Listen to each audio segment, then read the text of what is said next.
Salut à tous, petite actu sur Tom's Guide. Tesla licencie un employé surpris en train de saboter l'usine de Fremont. Tesla a annoncé mardi qu'un employé avait été licencié le mois dernier après avoir malicieusement saboté une partie d'une usine à Fremont, en Californie. Bloomberg rapporte que le constructeur automobile américain a envoyé un mail aux employés le mois dernier pour les informer des agissements d'un de leurs collègues. L'incident s'est produit récemment dans l'usine de Fremont, en Californie. Tesla possède... Bon, ça, voilà, c'est pour nous faire cliquer sur leur article, comme d'hab.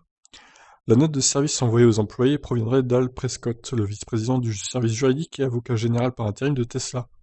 Celle-ci sert sans aucun doute à justifier le licenciement d'une seule personne. Il y a 2 semaines, nos équipes informatiques et InfoSec ont découvert qu'un employé avait malicieusement saboté une partie de l'usine. Leurs actions rapides ont permis d'éviter d'autres dommages et la production a repris quelques heures plus tard, écrit M. Prescott. Il poursuit en disant que Tesla accorde une grande confiance à ses employés et apprécie la contribution de chacun. Cependant, quelles que soient les motivations personnelles de l'agresseur, il s'agit de crimes de violation de notre code de conduite et d'une injustice envers les autres employés. Prescott explique que l'employé a tenté de dissimuler ses traces et même de rejeter la faute sur quelqu'un d'autre. Cela l'a finalement amené à détruire un ordinateur d'entreprise. Confronté à des preuves irréfutables, l'employé a admis sa culpabilité et son contrat est annulé.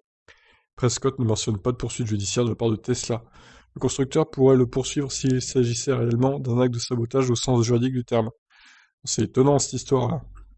L'usine de Fremont est le principal site de production de Tesla en Californie, où sont produites les modèles S, 3, X et Y de la société.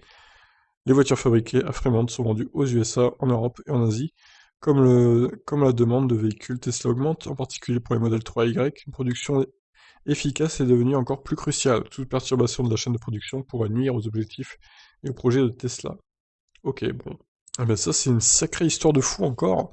Pourquoi ce mec-là a voulu saboter l'usine de Fremont? Est-ce que c'est un employé enfin, pas un employé, mais un envoyé de GM ou je ne sais quoi, pas forcément eux, mais d'un autre concurrent, quoi, de Tesla, qui aurait eu pour but, qui aurait été payé pour saboter l'usine? C'est étonnant. Je vois pas pourquoi il aurait fait ça de lui-même, en tout cas, c'est bizarre. À mon avis, on va entendre parler de cette affaire. Sur ce, je vous laisse réagir. Qu'en pensez-vous, vous? Ciao!